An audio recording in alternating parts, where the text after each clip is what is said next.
Lucas 15, 14. E havendo ele gastado tudo, houve naquela terra grande fome, e ele começou a padecer necessidades. Chegou-se a um dos cidadãos daquela terra, o qual o mandou aos seus campos para apacentar porcos. Desejava encher o estômago com as bolotas que os porcos comiam, e ninguém lhe dava nada. Caindo em si, disse: quantos funcionários de meu pai têm abundância de pão, e eu aqui pereço de fome?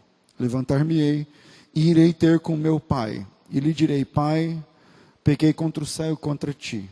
Já não sou digno de ser chamado seu filho. Faz-me como um dos seus jornaleiros.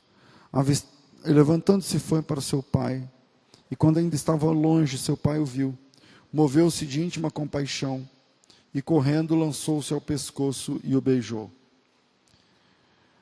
Amém. No livro ele escolheu os cravos, tem uma história. Eu não sei se essa história aconteceu. Leia o livro que você vai definir.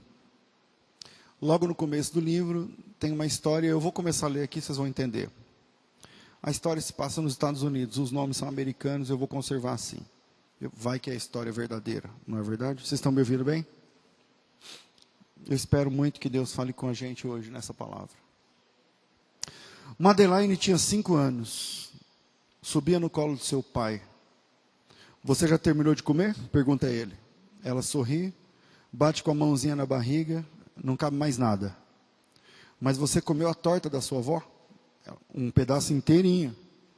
Joey olhou para sua mãe, que estava do outro lado da mesa. Parece que você conseguiu alimentar todos nós. Não pense que conseguiremos fazer outra coisa essa noite além de ir para a cama. Madeleine colocou as mãozinhas em cada lado do seu rosto grande e disse: Papai, é noite de Natal. Você disse que poderíamos dançar. O Joey fingiu um lapso de memória. Eu disse? Eu não me lembro de ter dito qualquer coisa sobre dançar. Vovó sorriu, balançou a cabeça e começou a limpar a mesa. Mas papai, contestou Madeleine, sempre dançamos na noite de Natal. Nós dois, só nós dois, lembra? Então, ele deu um grande sorriso que até mexeu o seu grande bigode. É claro que lembro, como poderia esquecer? Assim, ele colocou-se de pé, tomou-a pela mão e por um momento, só um momento, sua esposa estava viva novamente. E os dois entravam em seu refúgio para passar a noite de Natal, como tantas outras, dançando noite adentro. Eles teriam dançado pelo resto das vidas, de suas vidas, e então aconteceu a gravidez. A gravidez foi inesperada e com complicações. Madeleine sobreviveu, mas a mãe não. E Joey, o açougueiro de Minnesota, foi obrigado a criar Madeleine sozinha. Vamos, papai, balançava a mão do seu pai. Vamos dançar antes que as pessoas comecem a chegar. Ela estava certa. Logo a campanha soaria, os parentes ocupariam os espaços livres e a noite estaria terminada para ela. Mas por agora havia somente papai e Madeleine. O amor de um pai por seu filho possui uma força poderosa. Observe um casal com seu filho recém-nascido. O bebê nada pode oferecer aos seus pais, absolutamente nada. Dinheiro, habilidades, palavras de sabedoria. Se ele tivesse bolsos, estariam vazios. Ver um bebê deitado em um berço é o mesmo que observar uma total impotência. E se não houvesse amor? Quaisquer que sejam as necessidades, mamãe e papai suprirão.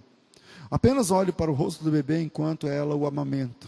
Olhe para os olhos do pai enquanto ele acomoda a criança nos seus braços. E tente falar mal do pequeno bebê. Se for ousado o suficiente, encontrará uma poderosa força, pois o amor do pai ou da mãe é um amor extraordinário. Jesus perguntou certa vez se nós pecadores temos tanto amor, quanto mais Deus, o Pai Celestial, que é sem pecado e nos ama. Mas o que acontece quando o amor não é correspondido? O que acontece ao coração do pai quando o seu amor não é correspondido? A rebeldia chegou ao mundo de Joey de uma forma muito bizarra. Quando Madeleine atingiu a idade permitida para dirigir, ela pensou ser adulta o suficiente também para dirigir sua vida. E essa vida não incluía mais seu pai. Eu deveria ter percebido antes, diria Joey mais tarde. Mas ele não soube o que fazer. Ele não soube como lidar com o piercing no nariz, as camisetas apertadas.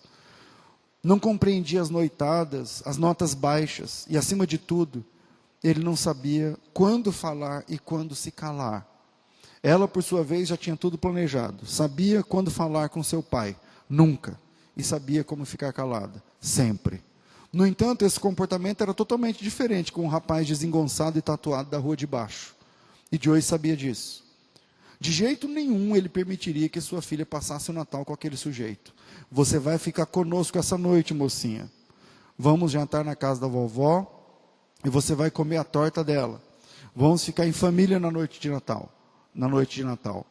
Embora sentados à mesma mesa, eles pareciam estar em lados opostos da cidade. Madeleine brincava com a comida sem dizer uma palavra sequer. Vovó tentava conversar com Joey, mas ele não estava com vontade de falar. Parte dele estava furiosa, outra parte de coração partido. E o resto dele teria dado tudo para saber como falar com a garotinha que costumava sentar em seu colo. Logo chegaram os parentes, trazendo consigo um bom final para aquele silêncio horrível. À medida que o aposento se enchia de pessoas e barulho, Joey ficava de um lado e Madeleine, carrancuda, sentada do outro. Coloque uma música, Joey, lembrou um dos seus irmãos. Assim ele fez, pensando que ela se sentiria honrada. Ele foi ao encontro da sua filha e disse: você dançaria com o papai essa noite? Da forma como ela se zangou e virou, qualquer um pensaria que ele a teria insultado. E na frente de todos os familiares, ela abriu a porta da casa e saiu a pé. Foi embora, deixando seu pai ali, muito solitário. De acordo com a Bíblia, temos feito o mesmo. Temos rejeitado o amor do nosso pai. Cada um se desvia pelo seu próprio caminho, conforme Isaías 53:6. Paulo piora um pouco a nossa rebelião, dizendo: temos feito mais do que nos desviar. Temos voltado contra, abre aspas, porque Cristo, estando nós ainda fracos, morreu a seu tempo pelos ímpios, Romanos 5:6. E ele ainda fala mais rudemente no versículo 10, porque se nós, sendo inimigos, duras palavras, não acha? O inimigo é um adversário, aquele que ofende, não por ignorância, mas intencionalmente. Isso nos descreve? Alguma vez já voltamos contra o nosso pai? Você alguma vez fez alguma coisa sabendo que Deus não queria que você fizesse? Feriu um dos seus filhos, ou parte da criação, ou apoiou, ou aplaudiu o trabalho do adversário, o diabo? Deu as costas para o nosso Pai Celestial em público alguma vez? Em caso afirmativo, não fez você, então, o papel do inimigo? Então, como Deus reage quando nos tornamos seus inimigos? Madeleine voltou aquela noite, mas não por muito tempo. Joey nunca culpou por ter saído. Além do mais, como ela se sentia sendo a filha de um açougueiro. Em seus últimos dias juntos, ele tentou com todas as suas forças. Fez seu jantar favorito, mas ela não quis comer. Convidou-a para ir ao cinema, ela permaneceu em seu quarto. Comprou-lhe um vestido novo, mas ela nem mesmo agradeceu. Então, naquela manhã de primavera, ele saiu cedo para trabalhar, a fim de poder estar em casa antes que ela chegasse da escola. Mas esse foi o último dia, ela não voltou mais para casa. Uma amiga disse ter visto Madeleine com seu namorado na estação de ônibus. As autoridades confirmaram a compra de uma passagem para Chicago, onde ninguém mais a encontrou. A estrada mais notória do mundo é a Via Dolorosa, o caminho do sofrimento. De acordo com a tradição, essa foi a rota que Jesus fez do tribunal de Pilatos até o Calvário. O caminho é marcado por paradas usadas pelos cristãos para os seus devocionais. E uma parada marca a passagem do veredito de Pilatos, outra, o momento em que Simão carregou a cruz, 2 ou 3 paradas marcam o tropeço de Jesus, outra para as palavras de Cristo. No total são 14 paradas, cada uma lembrando os fatos da jornada final de Jesus. Seria essa uma rota precisa? Provavelmente não. Quando Jerusalém foi destruída no ano 70, e novamente em 135, as ruas da cidade também foram destruídas. E como resultado, ninguém conhece exatamente o caminho feito por Jesus naquela sexta-feira. Mas nós sabemos exatamente aonde iniciou esse caminho. Ele começou não no tribunal de Pilatos, mas nos átrios do céu. O Pai começou a sua jornada quando deixou sua casa à nossa procura. Armado com nada mais do que paixão de ganhar o nosso coração, ele veio à busca. Seu desejo era singular, trazer seus filhos para casa. A Bíblia tem uma palavra para essa questão: reconciliação. Segundo aos Coríntios 5,19, Deus estava em Cristo reconciliando consigo mesmo o mundo. A palavra grega para reconciliar significa retribuir algo de maneira diferente. A reconciliação inverte a rebelião e reacende a fria paixão. A reconciliação toca os ombros do inconstante e o faz retornar para casa. O caminho da cruz ensina exatamente quão distante o Senhor caminha para nos buscar. Aquele garoto desajeitado e tatuado tinha um primo. Ele trabalhava no turno da noite em uma loja de conveniência no sul de Houston. Por alguns trocados por mês, ele permitiu que os dois fugitivos, Madeleine e o namorado, ficassem no seu apartamento durante as noites, mas eram obrigados a sair durante o dia. Mas isso era ótimo para eles, porque eles tinham grandes planos. Ele seria mecânico e Madeleine só podia conseguir um emprego numa loja de departamentos. É claro que ele não sabia nada sobre carros nem mecânica e muito menos ela sobre arrumar emprego. Mas não é assim que uma pessoa pensa quando está intoxicada com a liberdade. Após algumas semanas, o primo mudou de ideia. E no dia em que anunciou sua decisão, o namorado anunciou a dele. Madeleine encontrou-se enfrentando a noite sem um lugar para dormir ou sem uma mão para segurar. Essa foi a primeira de muitas noites assim. Uma mulher no parque contou-lhe que havia um abrigo para mendigos próximo a uma ponte e por alguns trocados ela conseguiria um prato de sopa e uma cama. Alguns trocados era tudo que ela tinha. Ela usou sua mochila como travesseiro e a jaqueta como cobertor. Havia tanta arruaça que era impossível dormir naquele lugar. Madeleine virou o rosto para a parede e pela primeira vez, durante vários dias, lembrou-se do rosto do pai, ao dar-lhe um beijo de boa noite. Mas quando seus olhos começaram a ficar marejados, ela recusou-se chorar, empurrando as lembranças para o fundo do seu ser, determinando-se a não mais pensar na sua casa. Ela tinha ido muito longe para voltar. Na manhã seguinte, a garota da cama ao lado mostrou-lhe a mão cheia de gorjetas, que recebera por dançar em cima de mesas numa boate. Esta foi a última noite que dormi aqui, disse a garota. Agora posso morar em outro lugar. Eles me disseram que estão procurando outra moça, você deveria vir. Ela procurou em sua bolsa, tirou uma caixa de fósforos e disse, esse é o endereço. O estômago de Madeleine embrulhou só de pensar na proposta. Tudo que ela fez foi murmurar, eu vou pensar no assunto. Ela passou o resto das semanas às ruas procurando trabalho, e no fim da semana, quando chegou o momento de pagar a conta do abrigo, ela colocou a mão no bolso e tirou a caixa de fósforo, era tudo que ela tinha. Não vou ficar essa noite, disse ela na porta. A fome tem seus caminhos para amenizar as convicções. Orgulho e vergonha, você nunca diria que são irmãos. Eles parecem tão diferentes. O orgulho empenou o seu peito, mas a vergonha pesa em sua cabeça. O orgulho ostenta, a vergonha esconde. O orgulho busca um reconhecimento, a vergonha busca ser evitada. Mas não se engane, as emoções possuem a mesma parentela. E as emoções têm o mesmo impacto. Elas afastam você do seu pai. O orgulho diz, você é muito bom para ele. A vergonha diz, você é muito ruim para ele. O orgulho o afasta e a vergonha o mantém afastado.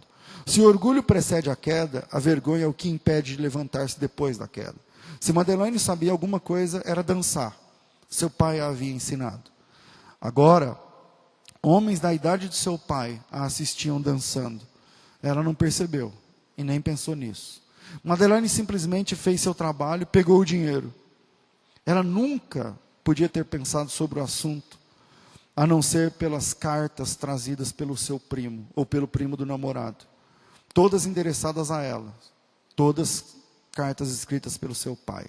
Seu antigo namorado deve ter fofocado sobre você. Elas chegam 2 a 3 vezes por semana, reclamou o primo. Dê a ele seu novo endereço. Ah, mas ela não podia fazer isso. Ele a encontraria. E ela tampouco pensaria em abrir os envelopes, pois já sabia o seu conteúdo. Ele queria que ela voltasse para casa, mas se ele soubesse o trabalho que ela estava fazendo, nem a estaria escrevendo. Parecia ser menos doloroso não ler as cartas. Ela pensou assim.